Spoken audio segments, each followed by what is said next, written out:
Okay. Great. Okay, we're live and recording. Done. Die. So I am going to be leading the interview today because our sage for the day is Archana-siddhi Devi Dasi. Ever since she started this series, I've been, I thought, well, everybody wants to know about Archana-siddhi also. She came up with this idea, and it's really nice to hear these devotee stories and their hero's journey. So I told Archana that I wanted to interview her. So that's what we're doing today. So this is probably going to be the best one yet. Hold on. Yeah, because you're doing the interview. I'm not doing anything. I'm just listening. Okay. Okay. So welcome, Archana-siddhi, and all the devotees. We're excited to hear your story today. I'm just going to read your biography. Okay. As is customary. So, Archana-siddhi Devi Dasi is a disciple of Srila Prabhupada and has been a practitioner of bhakti for the past 45 years. She has a master's degree in social work and has been working as a psychotherapist since 1990. She's written over 30 articles for Back to Godhead magazine, the main magazine for the International Society for Krishna Consciousness, and authored chapters for a parenting book and a relationship book. She recently published a book, The Vaishnav Marriage Challenge. Most of her writing involves understanding our psychology and making it favorable for progressing in spiritual life. She has developed and presented many seminars and workshops geared toward helping practitioners live a balanced and healthy lifestyle while pursuing their highest ideals. She took shelter of Srila B.V. Tripurari Swami in 2002 and has been active in his sanga for the past 20 years. So that is a brief bio of Archana-siddhi. So we're going to start with the, we're just having a conversation in Archana's living room is how we're trying to imagine this. So going with the hero's journey setup that you've kind of arranged all of these, but speak as freely as you would like. Can you tell us about any significant events in your early life that would have helped you come to bhakti, or wherever you'd like to start? Yeah, thanks. I would say that my life started off with a lot of chaos in terms of moving a lot. I had a very stable family for the most part, except my father worked as an engineer, and he worked for a company that contracted out to the military. So we were constantly moving. I was born in El Paso, Texas, and then we moved to Philadelphia, and then we moved to Cheyenne, Wyoming, and then we moved to Washington State, and then we moved back to Philadelphia, and then we moved to Rhode Island, and then we moved. So we were just all over the place. And when you're a small person growing up, friendships are so important and feeling like you belong. And that was disrupted. And I was constantly having to make new friends, fit into new situations. And so I think it was the kind of a beginning of like a sense of detaching from the world, because I realized that nothing was permanent at a young age. Everything was in flux and could change at any moment. So I had that kind of realization. And I was going to read a little poem that I actually won an award for when I was 10 years old. And and I think it sums up a lot of how I was feeling as a child. And it was called Lost. That was the name of it.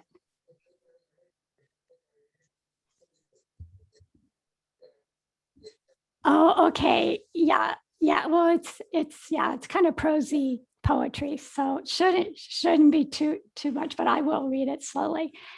So, clouds pushed through the gray sky. A small, thin girl stood on the sand, her face streaked with tears and her hair filled with sand and salt water. The beach stretched on for miles and miles without another soul in sight. Sand fleas hopped around noiselessly, kicking bits of sand up into the air. Now only a faint light was in sight. Small drops of rain hit her tiny face. She was lost. So, God, I'm getting emotional reading that. It was such a strong feeling that I had when I was writing it, of just how lost I felt in the world. It's a lot for a 10-year-old too. Yeah. I mean, I remember looking out my bedroom window, and it was actually, we were living in Washington State at the time on an island, and it was a beautiful sunny day, which was a very rare occasion and on the island, because it rained about 300 days out of the year.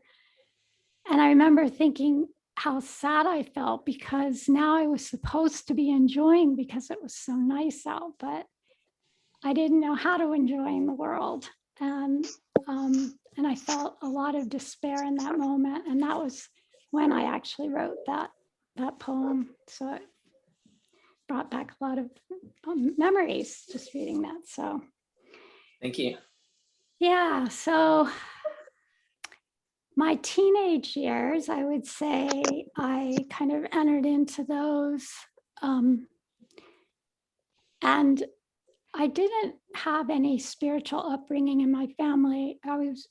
My parents were both Reformed Jews, Jewish tradition, but they weren't. My father had grown up in a more Orthodox family, but he had pretty much become an atheist through his life. So I didn't get much of any training in anything, although I was very attracted on the few times that we did go to the synagogue. I was very attracted to the whole sense of ritual, and yeah, there's something very comforting about being there. But I can see in retrospect that Krishna protected me, because I probably would have, jumped into that wholeheartedly, and that would have been a harder thing to leave had that been the case. Mm-hmm. You said you were attracted to like the ritual aspect? Yeah, just the ritual and the singing.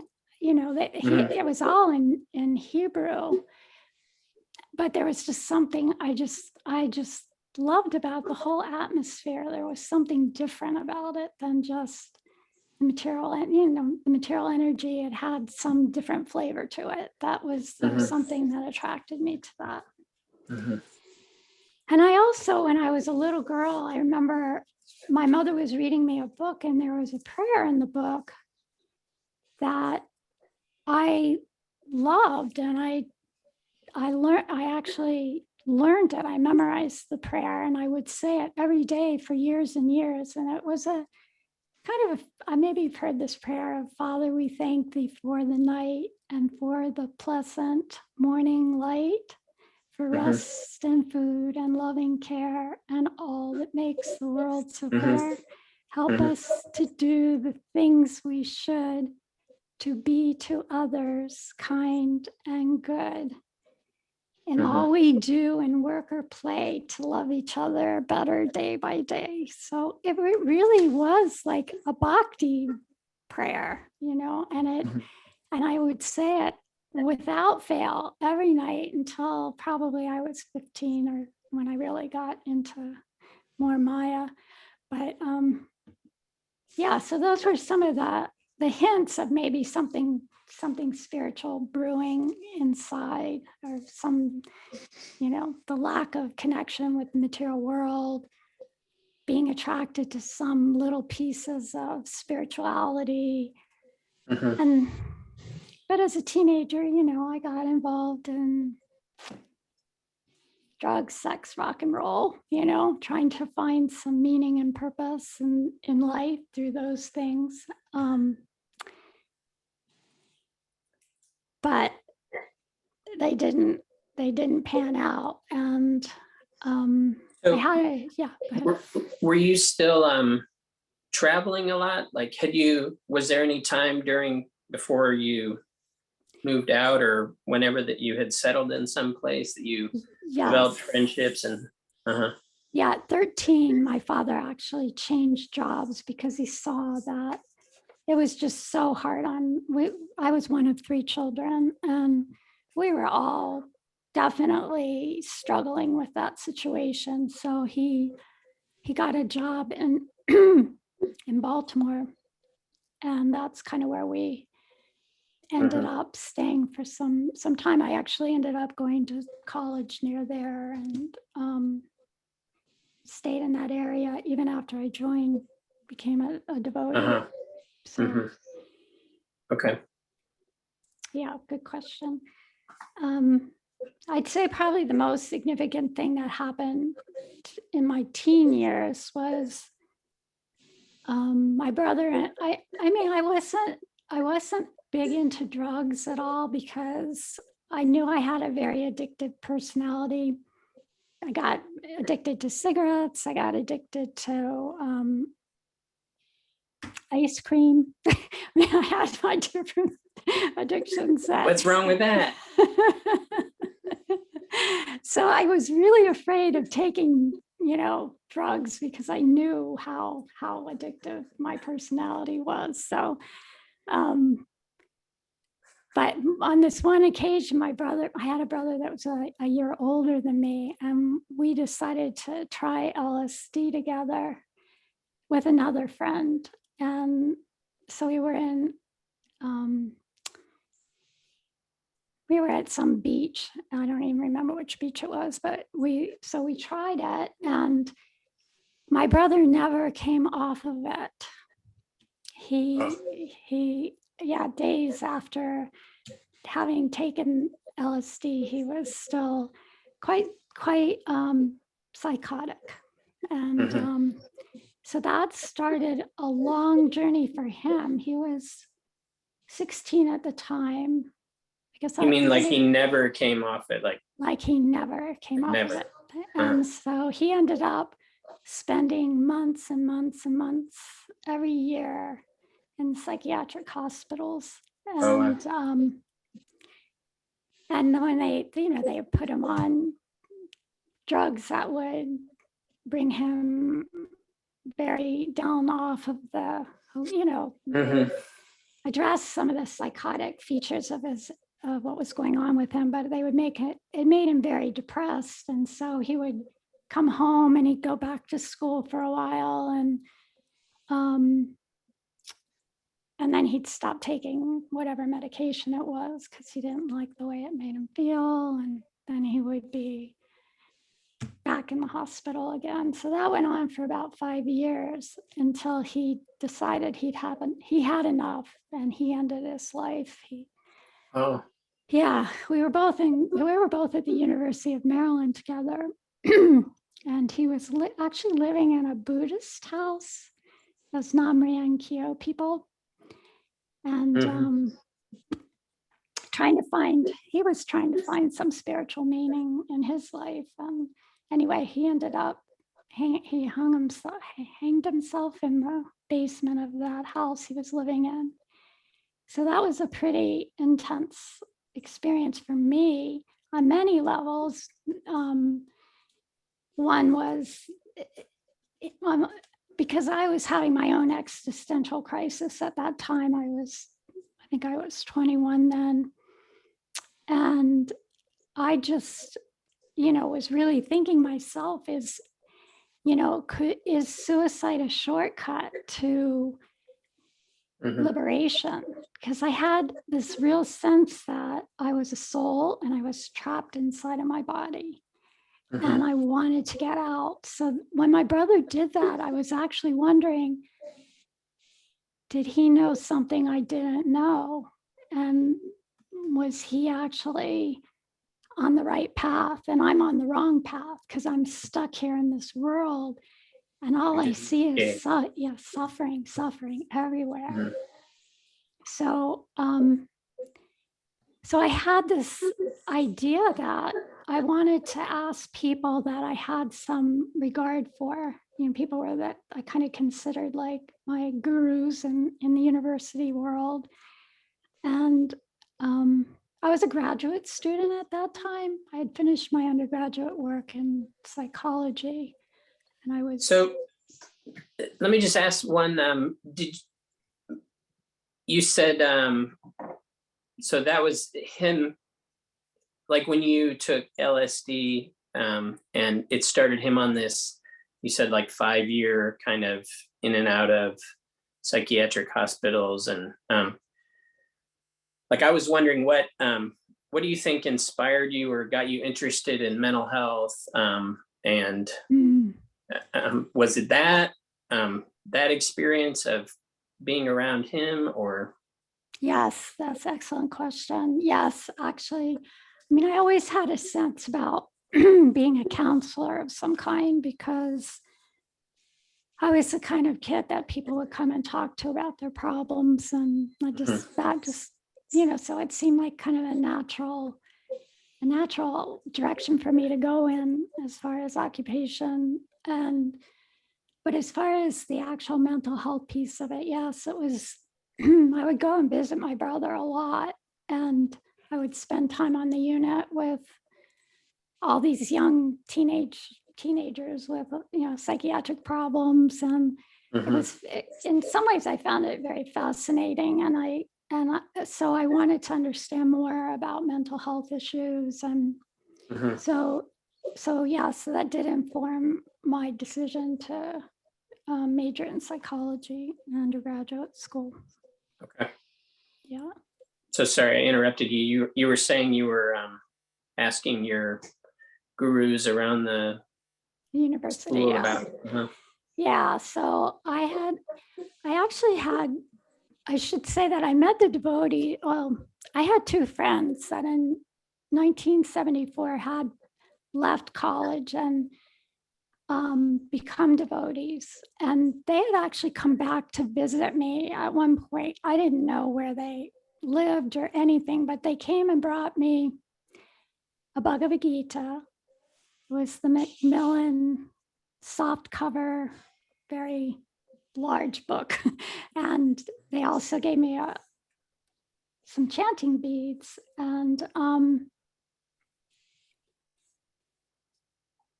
they made me they didn't tell me anything about Krishna consciousness being about God. It was just kind of like, this could help you, be more peaceful, more centered.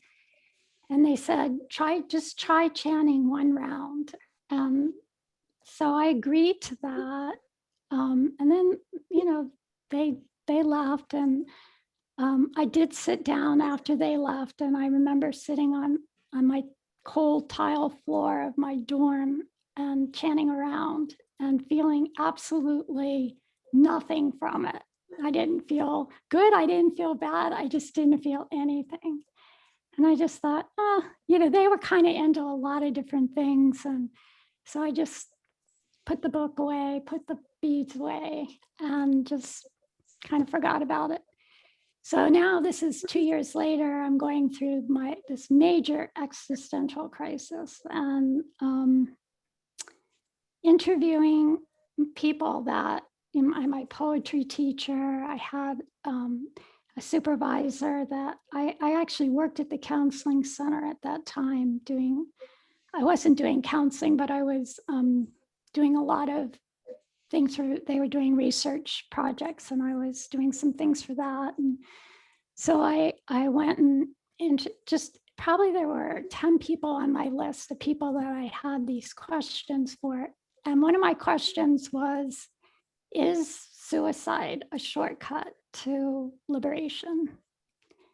So you can imagine that raised a few eyebrows, because here I was, this was shortly after my brother had committed suicide.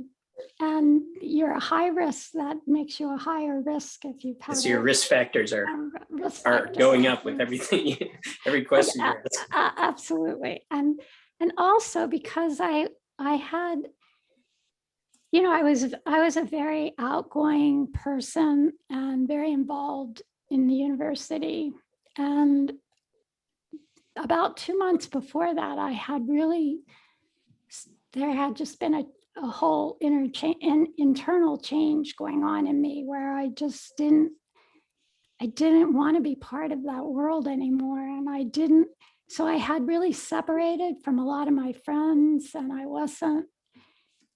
I just wasn't involved in the same kind of, at the same kind of level that I have been. And I think there was already some concern that I was going through depression or something, which I really wasn't. I have to say that was probably the happiest time of my life, because I felt like I was on a quest, a spiritual quest. So I was excited about that.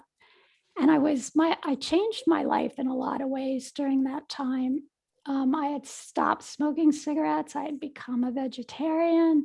I was even sleeping on the floor, which, why? And I was going to bed early, and I was getting up early in the morning, and I was riding my bike to a park and meditating. And so my life had changed very dramatically. So when I started asking these questions, there were alarms going off in people's heads. And I had, a couple of people started talking to each other. And so then they were like, wow, we're really concerned about her. It seems like she's really she's probably in a major depression, and we think she's suicidal. So for you, it was more philosophical questions and absolutely considering life and exactly. So they arranged an intervention, and I had been involved in interventions, but on the other side, I'd never been the subject of an intervention. So when they invited me to this, I walked into the room, and there were about 12 people in the room, and most of them were the people that I had gone to and were talking to about my questions. So anyway, the person who was heading up the meeting, she said to me, we think that you have been under a lot of stress, and we've noticed how you have kind of distanced yourself from your activities, and that you're just not as involved, and we all have concerns, and we think might be really good for you to take a little break for a weekend and sign yourself into a hospital. Yeah. And so I realized what was going on. And I was like, oh my God, I have really got to keep it together here, because this is precarious, and I do not want to be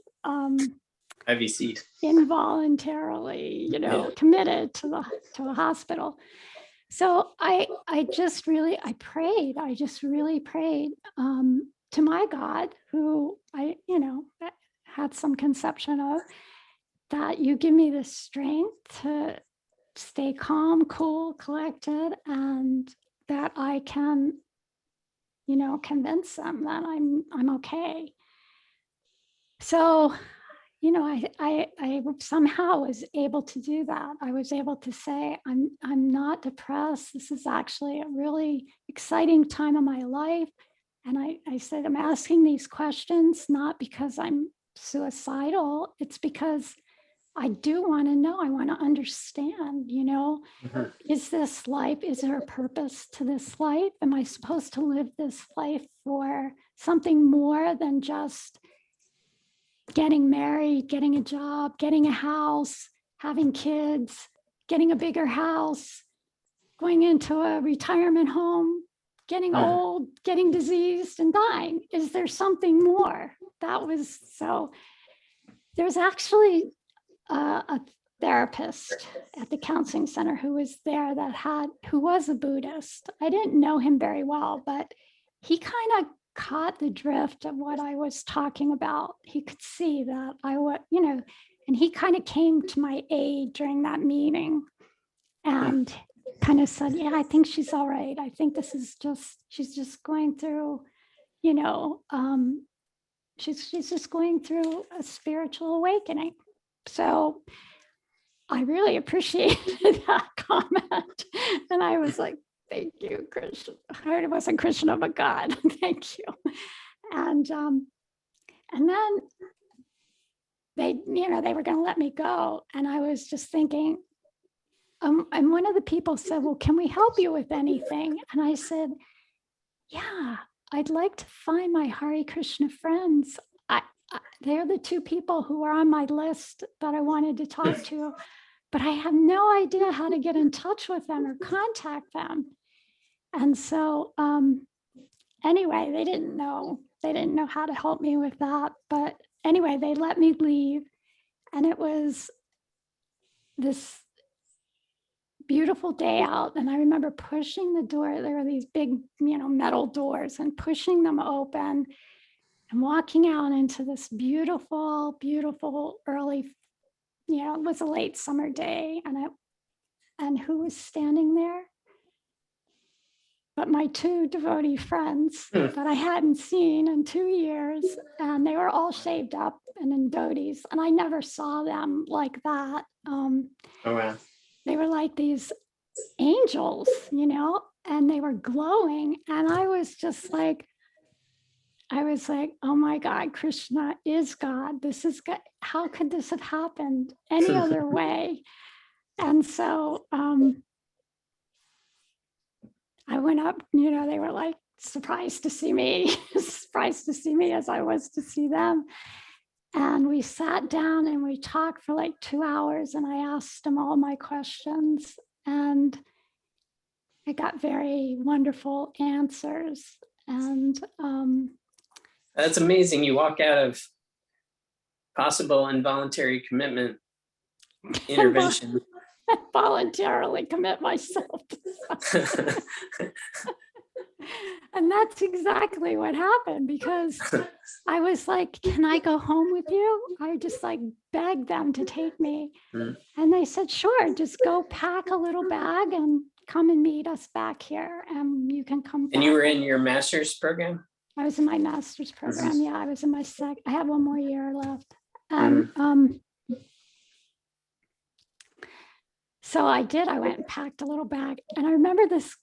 I remember this girl comes up to me and she goes, God is calling you. God is calling you. And I looked at her and I said, I know. I think she was probably one of the Reverend Moon people, and she was, but I just took it as another confirmation that God was calling me. And so anyway, I went to back with them. They were living in Potomac, Maryland at the temple, which was about, I don't remember, maybe 45 minutes away from the university. It wasn't real far. And Prabhupada was playing. They had him singing. He was chanting. It was and I was just so like, just the sound of his voice and hearing him chanting, it just really transported me into a whole nother realm. And they took me to the temple, and I couldn't see the deities. I mean, I saw them, but I didn't see them. You know, that I remember that was not something that impressed me in the beginning.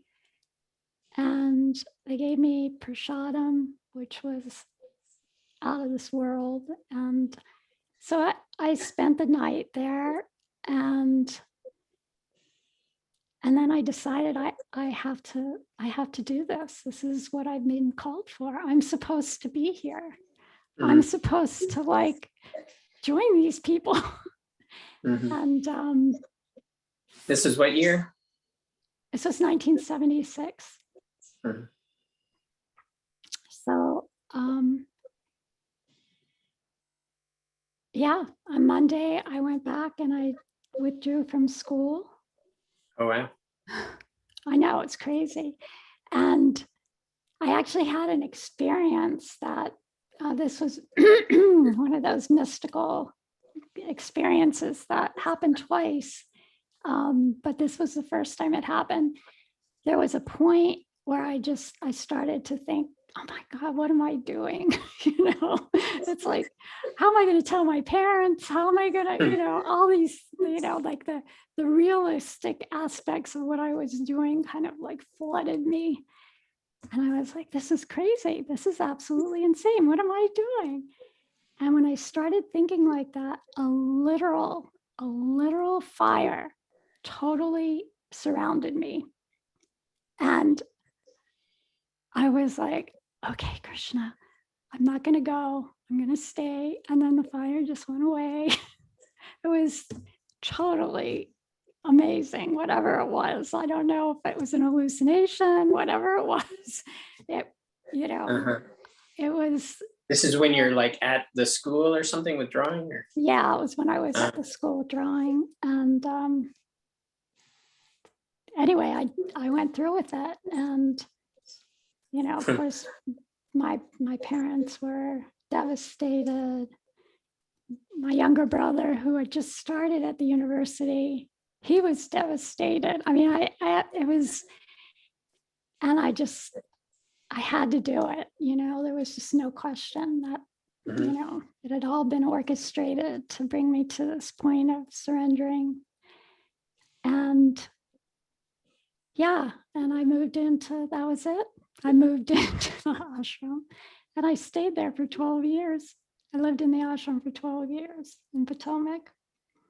So it was like a clean break from school and everything. You just moved into the temple and that was it. That was it. Wow. And the challenges that I had during that time, well, there were a lot of challenges, of course. One of the things I would say that most of my challenges were based around just my misguided thinking, and you know, wanting to. I was very image conscious as you know, in my life. I wanted people to like me. I wanted people to respect me. I was very good at reading people. I had you know, and I would do something that I guess we would call maybe shape shifting. Like I could pretty much take on anybody's point of view, and I could pretty much, you know, become what I thought people wanted me to be. And so that was something that I could see that a lot of my challenges and lessons came to try to help me with that, the image consciousness, and things like going out on Harinam and, you know, out in Georgetown, which was not far from where I'd gone to school. And so I was always having friends see me and come up to me. And that was at the height of the, you know, the whole anti-cult movement, you know. So I'm thinking, okay, they think I'm in a cult and I'm just a crazy person. And, so that would affect me a lot. So I had to, those are things I had to work on. And then my service became going to the airport. And so again, I would always run into friends in the airport.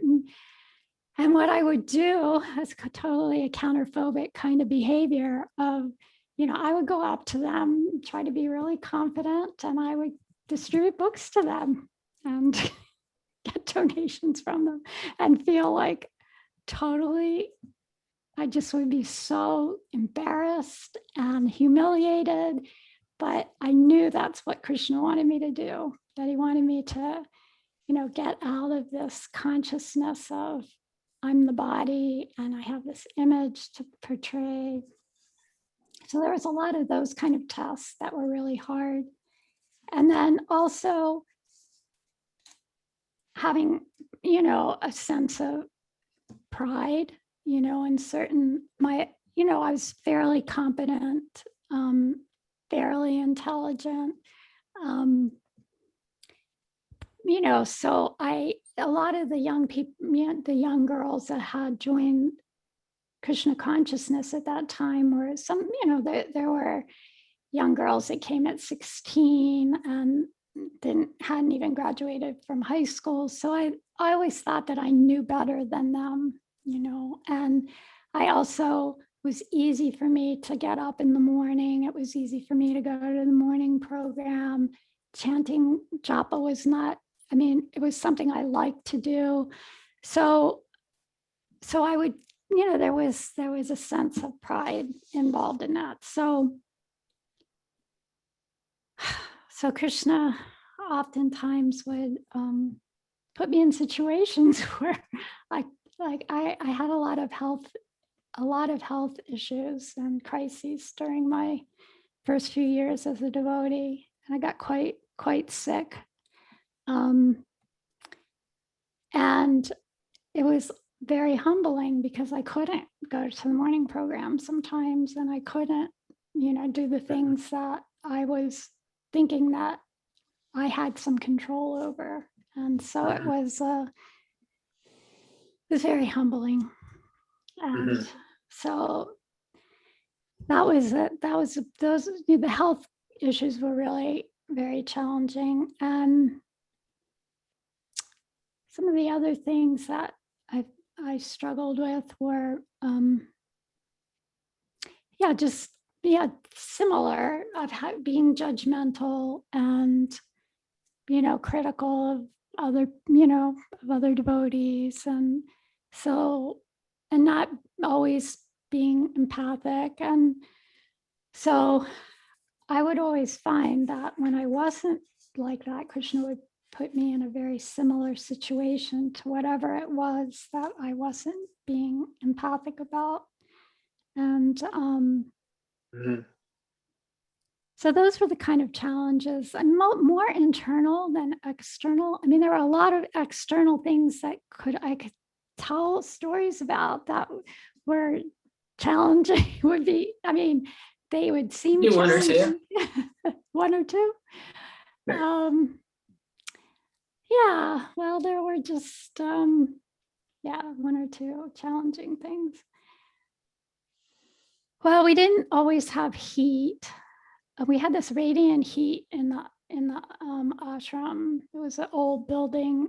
It had been a horseback riding farm with a house on it when the devotees had purchased it.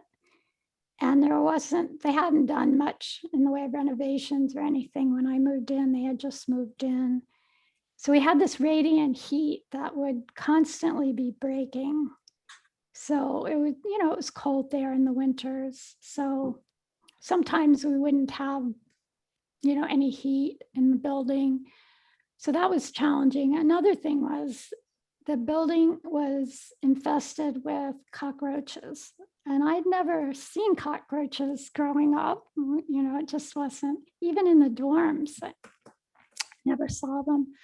So they were just swarms of them. They must have, there was a display at one of the museums and I used to distribute, downtown where they had all the museums in Washington, D.C. And one of them had 7 generations of cockroaches. And that was the display in the museum. And I'd go in there to use the bathroom, and I would see that room, and I'd say, "Oh, that looks like the ashram." I mean, it was bad. So that was challenging. And there were some illicit things going on in terms of men-women things. We had a groper, one of the brahmacharis, that would come and put his hands in the window at night and grope women's body parts. So those were all things that were challenging, but somehow, I don't know, somehow the external things didn't bother me so much, as it was more the internal struggles that were really the things that were really challenging. And So what do you think helped you persevere through those internal challenges? I would say definitely japa. Japa was like something that I felt a lot of comfort from, and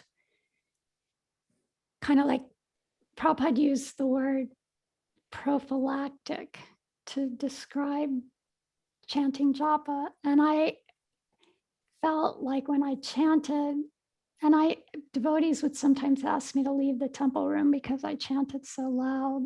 And like I was like, I would have a headache after japa period, because I would be really crying out every day, because my mind was a mess at that time.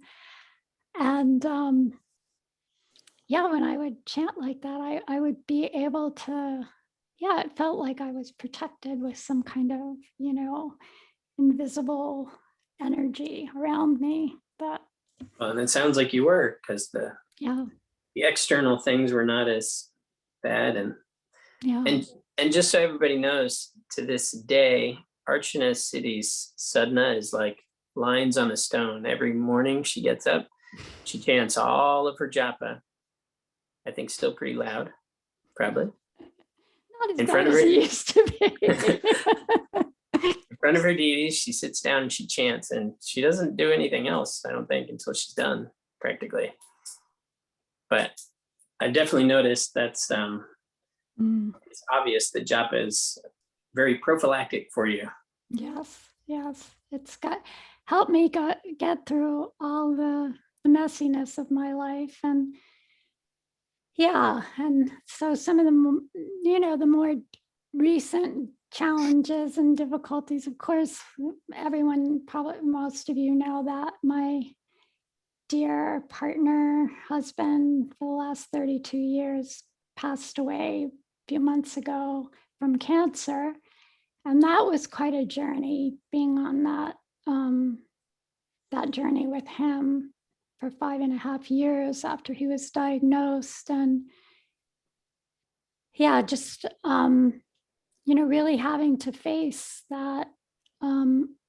This is happening. That all the things that we read in the Bhagavatam, life being impermanent and losing loved ones, all of those things, now it's like it's real, and having to really face them in a saragrahi way.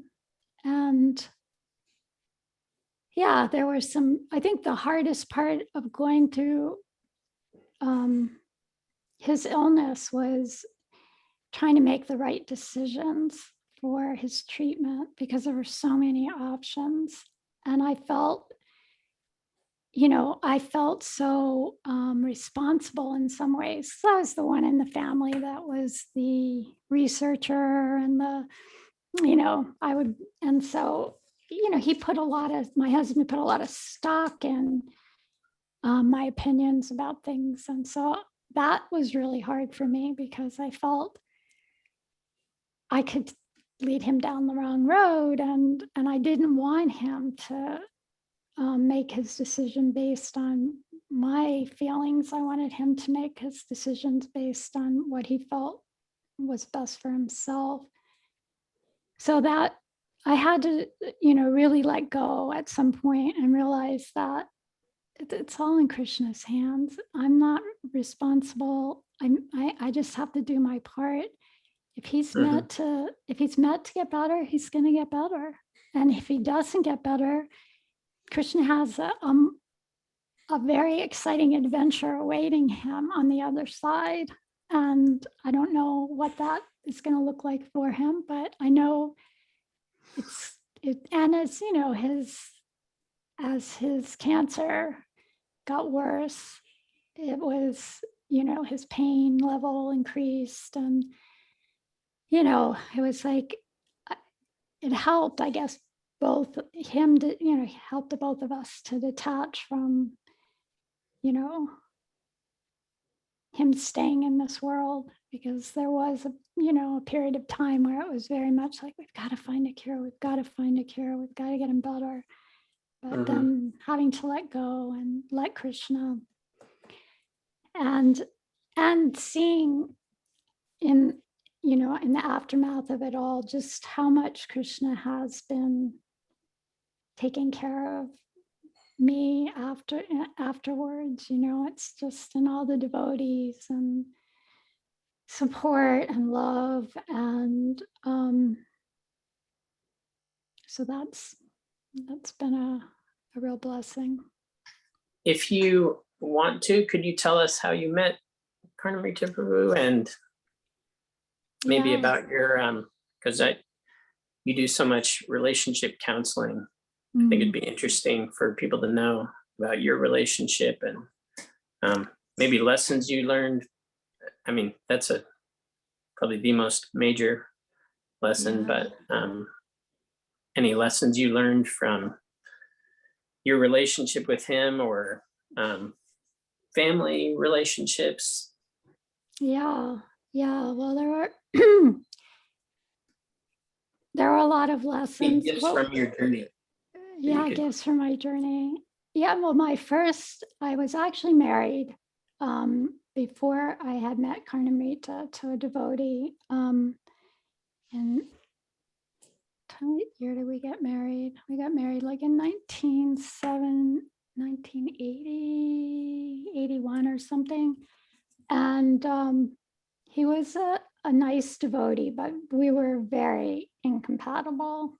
And it worked out fine because we were both living in the ashram at the time. So you can pretty much have any kind of relationship when you're kind of brahmachari kind of couple, which we were. We were very kind of estranged from each other from the beginning. And at some point in our relationship, we did have a child together. That's my beautiful Nitai Garanga. And so I'm very grateful for that. But he ended up kind of leaving Krishna consciousness, and really got involved in intoxication. And so that relationship kind of naturally came to an end because of all of that. And it's interesting because the temple president at the time told me, well, you can leave a fallen husband, Prabhupada said, but you can't get remarried. So I was like, okay, I won't get remarried. I was like, I wasn't particularly at that point. It wasn't on my radar, that's for sure. But my husband was traveling with Madan Swami, and he was looking for a wife. And Madan Swami knew me from this, he had been in Baltimore for a while. And so he knew me, and he saw me, and he pointed me out to Karnamrita and said, now she would make a good wife for you. So, so that planted a seed in Karnamrita's mind. He started putting flower garlands on my car, and I didn't know who they were. I had no idea. And, bouquets from Radharani's bouquets. And, I just thought it was the Pujari or something, it's just You had a secret admirer. I had a secret admirer, but I didn't know it at the time that it was him. And then at some point, he actually wrote me a letter, and he said he really would. Oh, before that, he was teaching Nitai Garanga how to play mridanga. He was 4 years old at the time, and so we had a little bit of exchanges then, and so then he was bold enough to write me a letter and tell me he would like to get to know me, and I was kind of like, oh, I don't know, I don't want to go through that again, another failed relationship. I mean, just maybe I'm not meant for this. And the temple president said I should never get another, I shouldn't think about another relationship. But he was very persistent. And so eventually I did cave in to spending some time with him. And and eventually we did get the blessings from the Vaishnavas to get married. And then shortly I did move out. I ended up moving out of the ashram, and then it was the whole thing of neither one of us having worked in the world for, we didn't have any careers, and here we were, with a child, and so we had our messiness and trying to establish ourselves in the world. And I was selling computers. A friend of mine had a business doing that, and so I was able to make some money doing that, but I just hated it. And then Krishna arranged it that it was actually my younger brother convinced me to go back to school, and which I ended up doing. I went back to school. That was in 1990. I went back to school and got my master's in social work. And then you started working? Started working right after, yeah. And I started, both Karnamrita and I started doing some couples counseling because there was such a need at that time. And we had been doing little workshops and seminars together. We started doing that right away when we had gotten together. So it was really, it was a lot of fun, actually. We would I remember when we did the Brahmin and the prostitute, a skit of that, and we did a whole seminar around it. And of course, I was the prostitute, he was the Brahmin. and we took that, we did that gig around different places, and the workshop that went with it, and that was quite popular. And and we had a really good relationship. I mean, people used to tell us that we gave them hope for the Grihastha ashram because they hadn't really seen a lot of good examples of husbands and wives. And we have very. I know you guys were one of the first kind of normal householder couples that I had met. I'd been used to like practically still temple devotee householders, living like the brahmacharini, which, they don't have as much of a actual relationship with each other. So. Yeah. And it felt like it was really important to both of us to show a good example of how you can make your home an ashram, because we hadn't seen too many examples of that ourselves. So we wanted to be able to do that. And I do have to say that the thing I'm most grateful to Karnamrita for was his persistence in listening. He started listening to Guru Maharaj.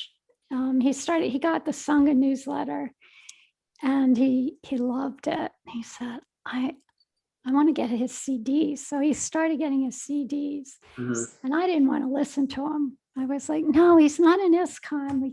We're not supposed to listen to people outside of ISKCON. I was the more, conservative one, and he usually would like do if I didn't want him to do something, he would usually just totally surrender to it and just not bother with it anymore. But he was adamant, no. And he would just play his CDs in the house. We'd be dressing the deities together, and he would play his CDs. And so after a while, I started actually listening to them, and I thought, wow, these are really good. This is wonderful. God. And then my husband said, can we invite him to come and visit?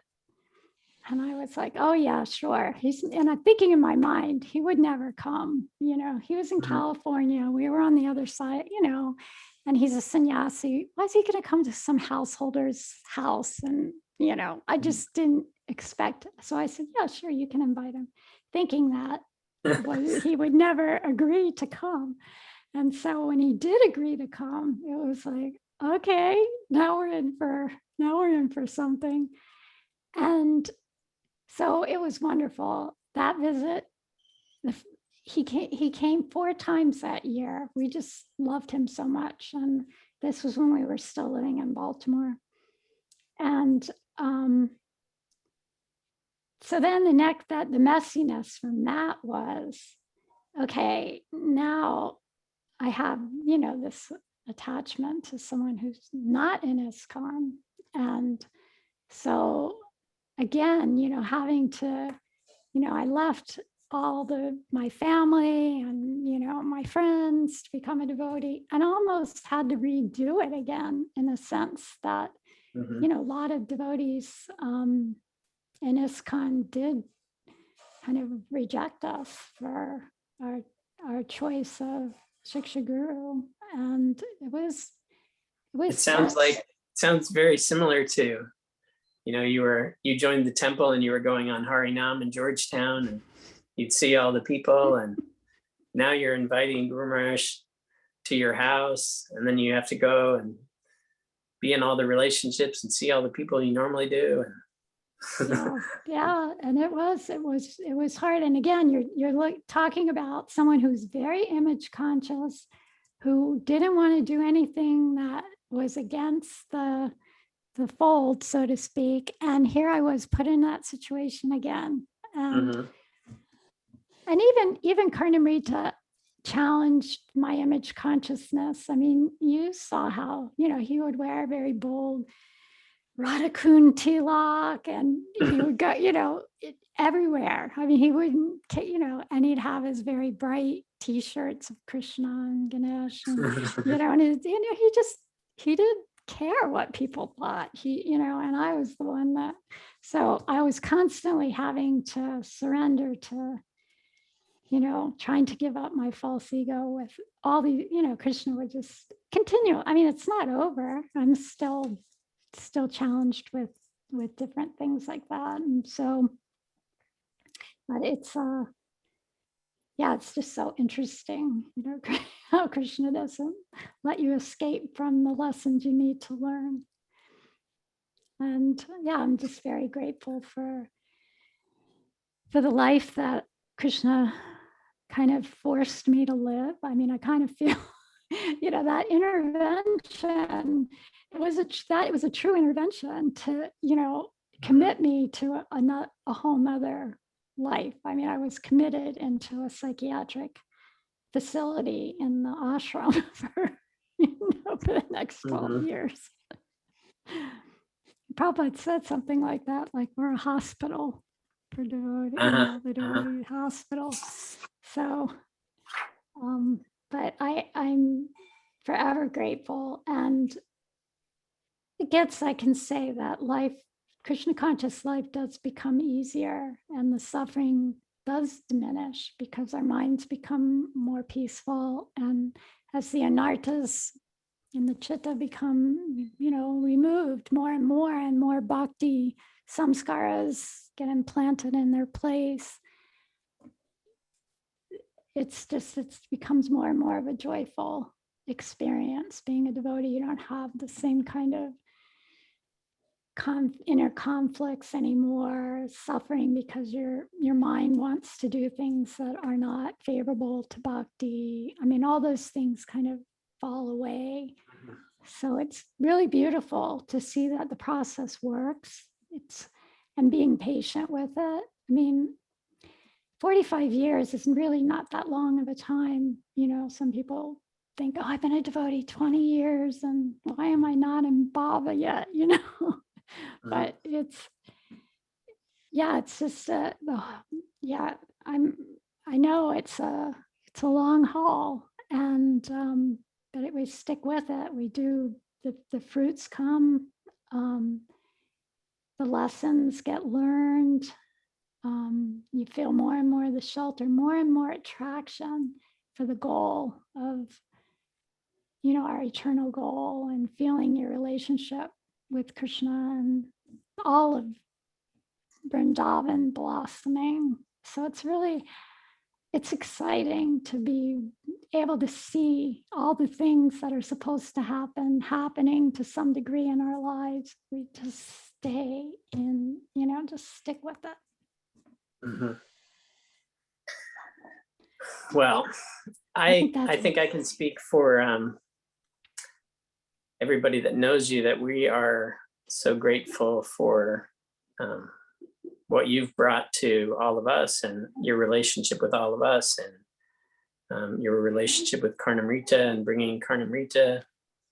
And it's been so nice to have you in the family and be part of the same family. So thank you for sharing your journey.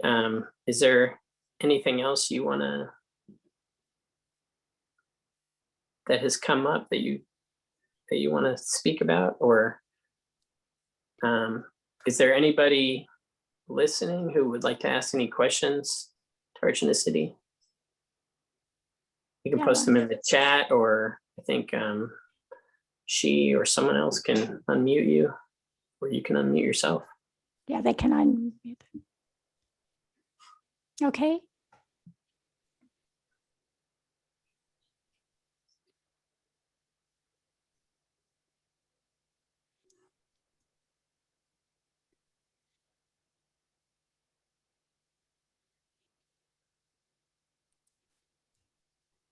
Oh, okay. Yeah. So the question was how to talk about my meeting Srila Prabhupada and what marked my some instruction or something. So I have to say that I came in 1976. I joined Potomac Temple 2 months after Srila Prabhupada had been there in his last visit to the United States. So unfortunately, I never got to meet him personally. I was initiated by him in one of the last initiations that he did. And I would say that my relationship, with Srila Prabhupada, of course, was through his lectures and his books and the devotees. And I remember at the time feeling cheated that I didn't get to meet him, because I was so much intensely wanting to have his darshan, his personal darshan. But I, in retrospect, have seen that might not have served me very well if I would have, for myself, and again, my psychology, it might have been harder for me to have allowed Shiksha Association, other gurus, to have come into my life. And I know that Krishna arranged it just perfectly. And I felt my relationship with Srila Prabhupada was very strong in from the service that I did. I distributed his books for years. And I would, especially the first 2-3 years, it would be so hard for me, if a lot of people were mean and rejecting me, no, we don't want to talk to you. We don't want to take your book. Anyway, so I would go at least 3 times, 4 times a day into the bathroom and cry and ask Srila Prabhupada to give me strength, because I just could not do the service anymore if he didn't somehow help me. So this went on every day for years. So I would feel some kind of strength. So this is, again, talk about the hero's journey of getting empowerment through prayer.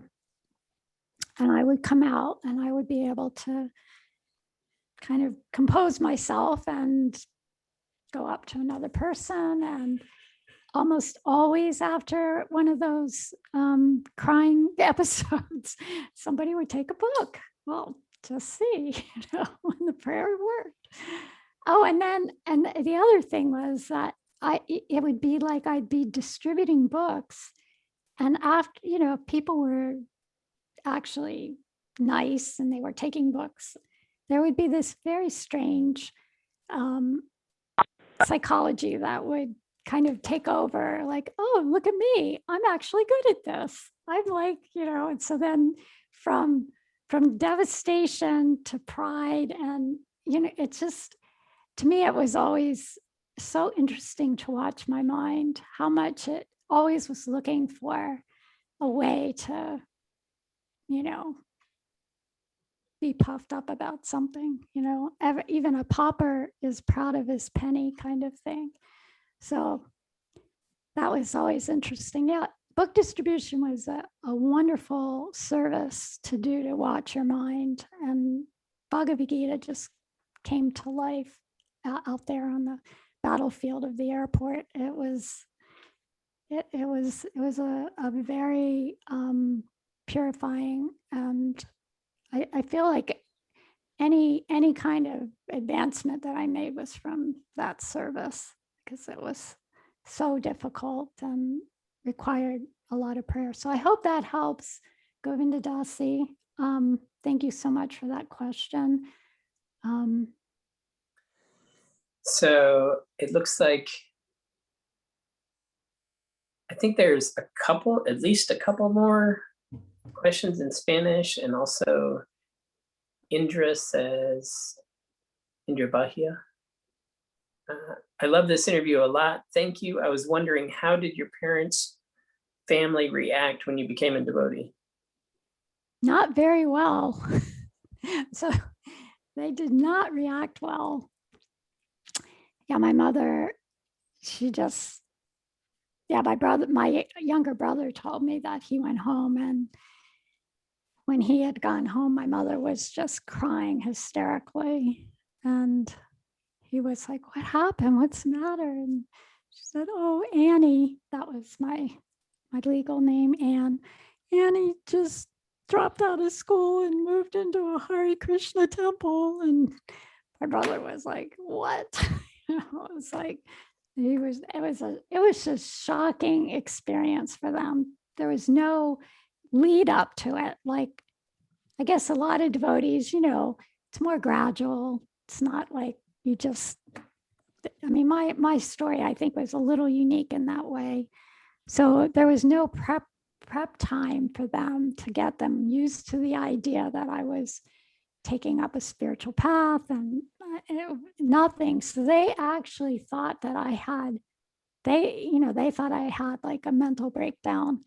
And right after I joined, Ted Patrick actually got in touch with them. He was head of the anti-cult movement, and he was contacting devotees, young devotees' parents, to try to get them to let him, pay him a lot of money to get them out of this cult. And, my parents were like thinking about it. And then my father said, no, you know, I don't want to push her over the edge and have her do what her brother did. So in that way, my brothers, that was a service that my older brother had done for me because, you know, in that sense, they were afraid that, yeah, I could follow that lead and take my life. So they didn't pursue it, the deprogramming. So I hope that helps. So there are a couple of, yes, please.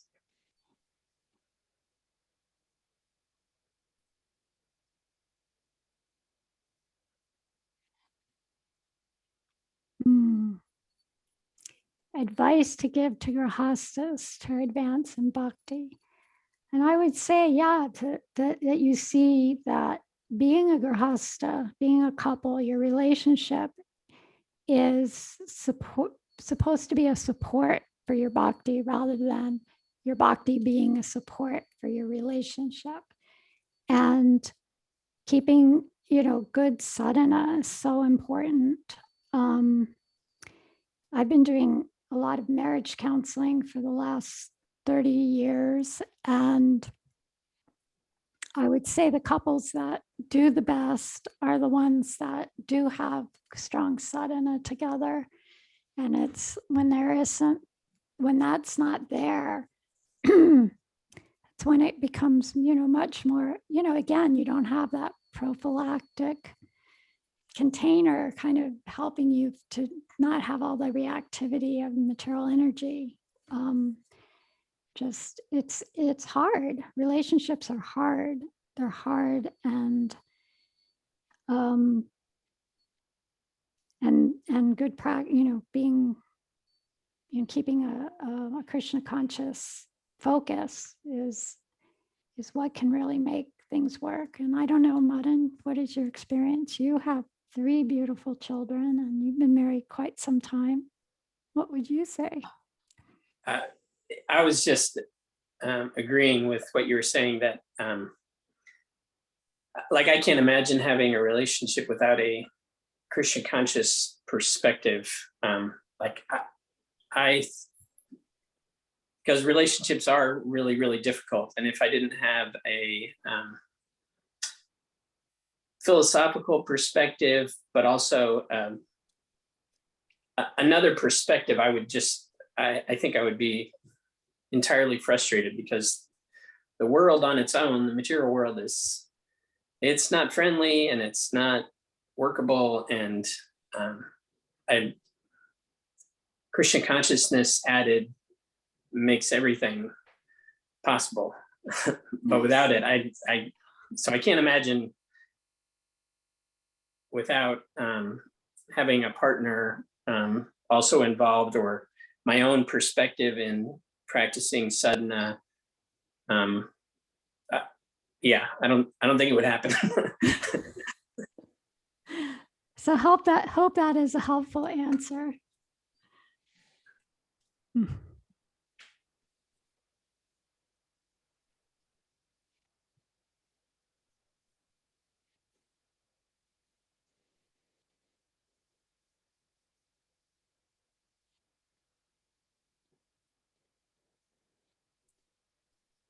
Yes. Yes, and you need to repeat it, Madan, so that they can hear it on Oh, I do? Facebook.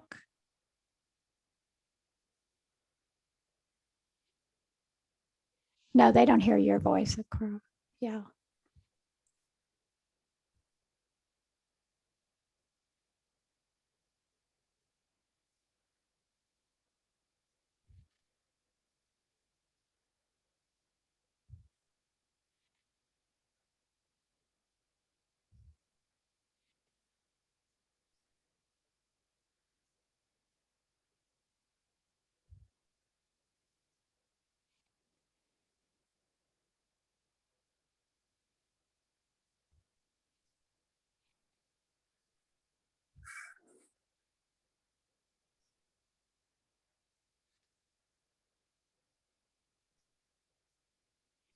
Oh,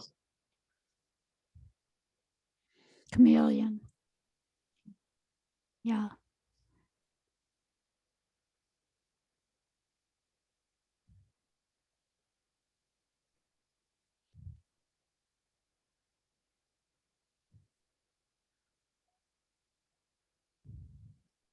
Mm.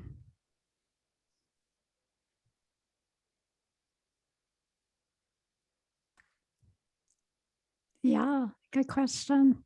So the question that Annapurna is asking is about my psychology, how I was able to manage my chameleon-like nature, trying to please everyone, and I've been studying the Enneagram. I don't. It's all about understanding different personality types, and it's a really wonderful. It's helped me a lot in my own personal growth work, and also in working as a therapist with devotees, and really understanding people's natures and the different motivations that drive the different personality types, and how we can get out of the traps of our conditioning. So it's very compatible with our spiritual journey. It's very helpful for the anarta nivritti process. So that helped me a lot, understanding the nature. It's the personality of the two, which is the helper, the friend, the ever well wisher type personality that and really one of the biggest challenges for the two is, yes, wanting to please everybody. And so having that, just understanding that that was my personality type, and that I had these kinds of challenges, it just helped me to be more aware of when I was doing it, when I was saying things that weren't really authentic, made me aware that I didn't want to do that anymore. I wanted to be authentic. I wanted to be straightforward in my dealings. And I can tell you that Guru Maharaj helped me so much, because he is such a straight shooter.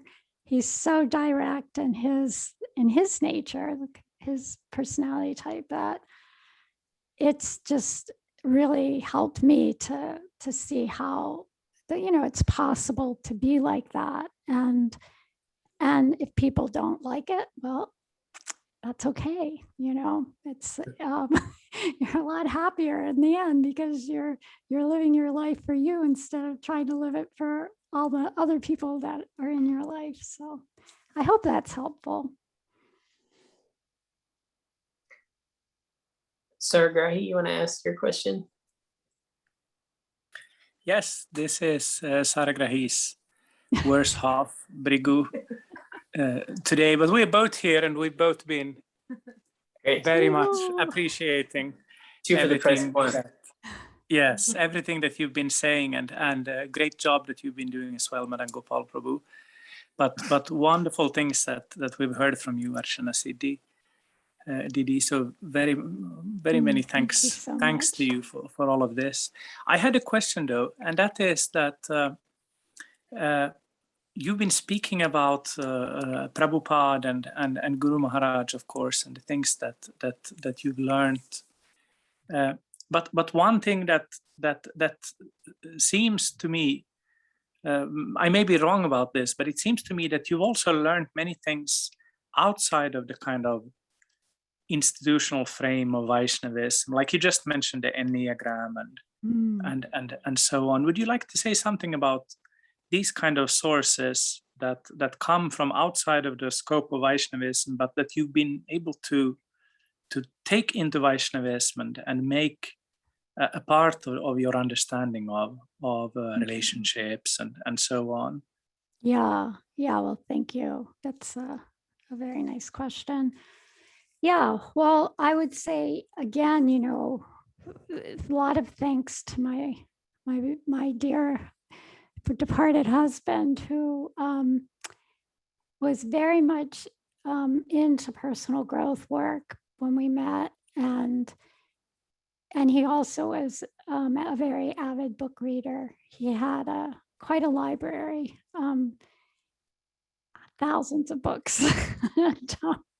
So he introduced me to, again, my kind of more rigidness. I think that came across when you wanted me to start listening to Guru Maharaj, and I had some resistance. So I also had resistance to reading other books, and even psychology books. And no, I put all that aside. I left school. I don't need any of that. We just have to chant Hare Krishna. It's all good. And so, so again, he was just always so patient with me. Never forced anything on me, but he would share, things that he was involved in reading. And, he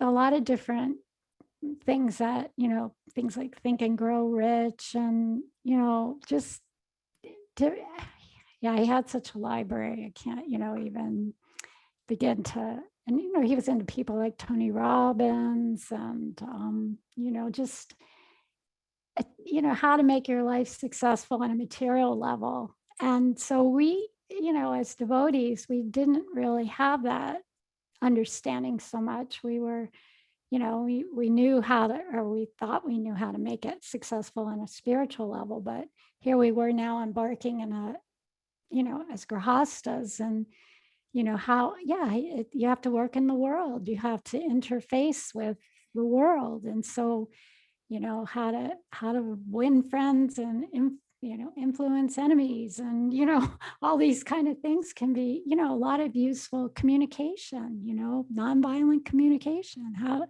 can you have empathic listening skills? How can you develop, just skills, life skills that everybody needs, and would be very helpful even for devotees living in ashrams. How do you communicate your feelings? How do you, a lot of psychology. And so, so I would say, different, we've found people that, like in couples counseling, that like John Gottman, and some of his books have been very useful and helpful, and helping to guide relationships. And the Enneagram for sure has been a huge help for me in doing my counseling. A lot of and inner child work. John Bradshaw, there's a lot of good stuff in his books, and so I could go on for hours about that, but if anyone had specific things. But a lot of good psychology, personal growth books out there that are very compatible. And I love your purple shirt. Oh my gosh, look at you. Cardam would have loved that shirt.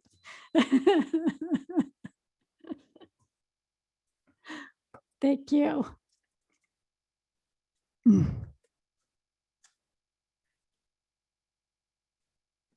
So did we lose Madan?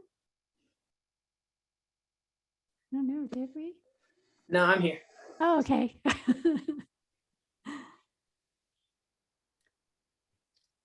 So Might be time. I really appreciated that question.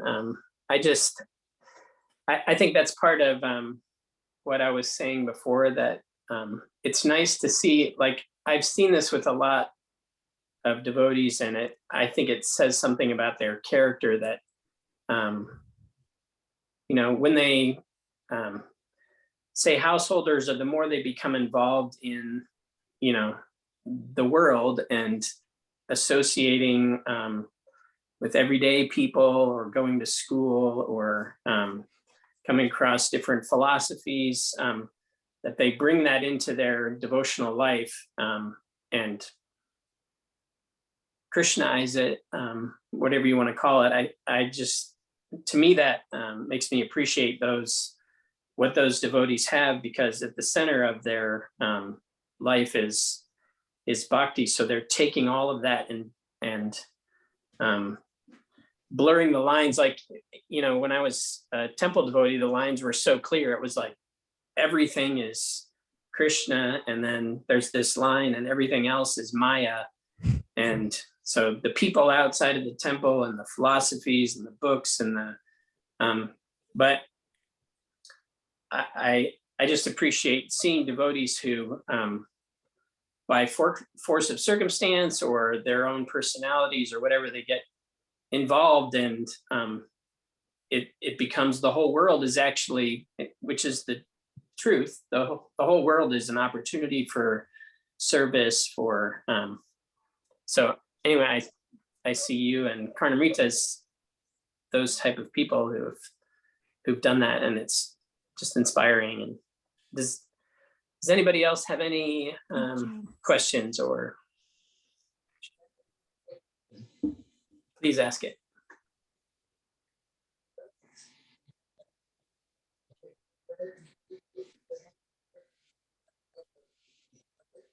Right after.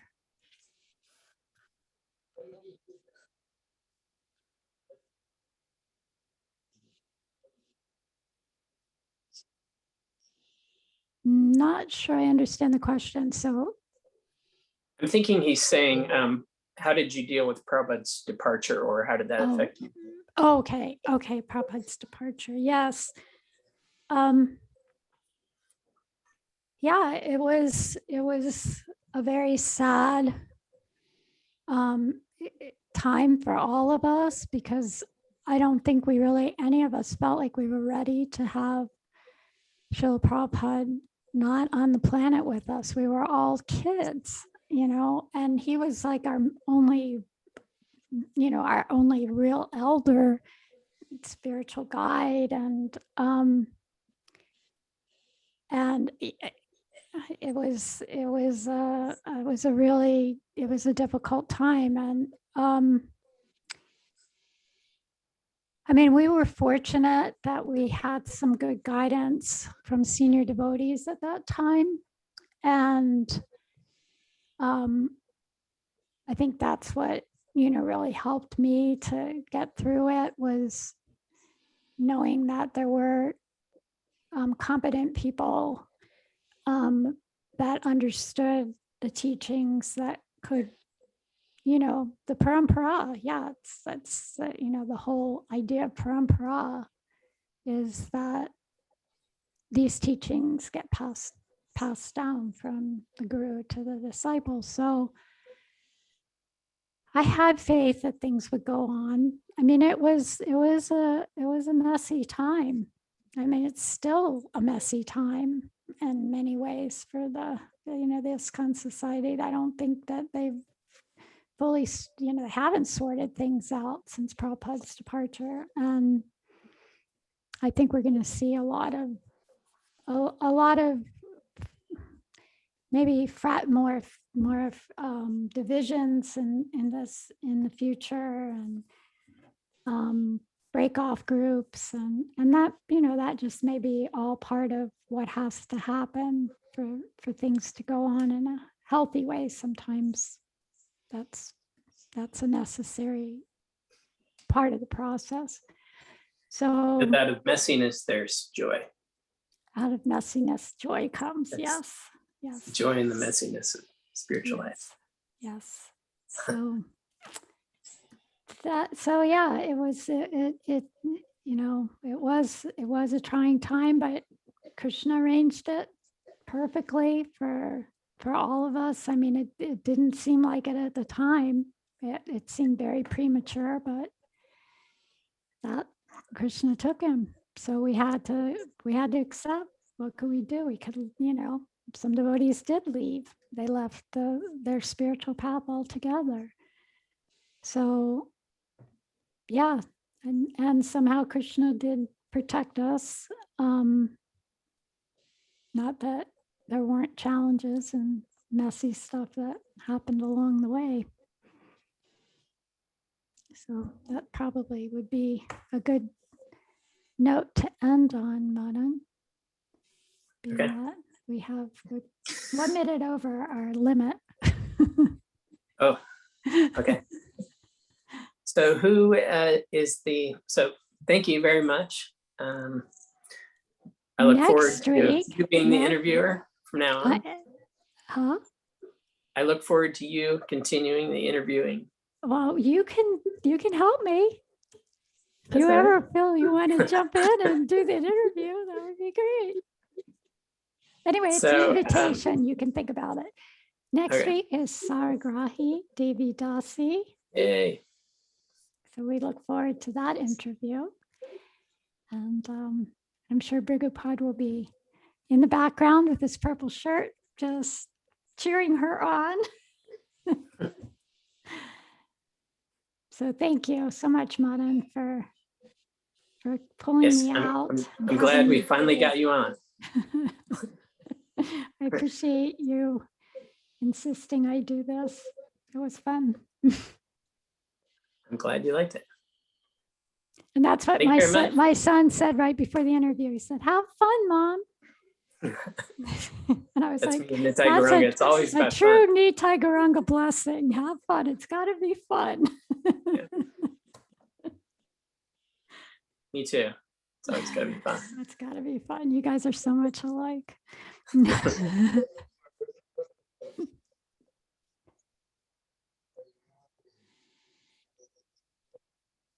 Oh, thank you. And thank you so much, Akura and Guru Bhakya, for doing the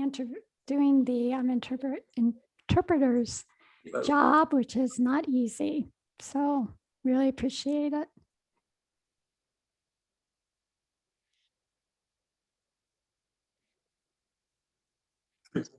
Yeah, so you can share it.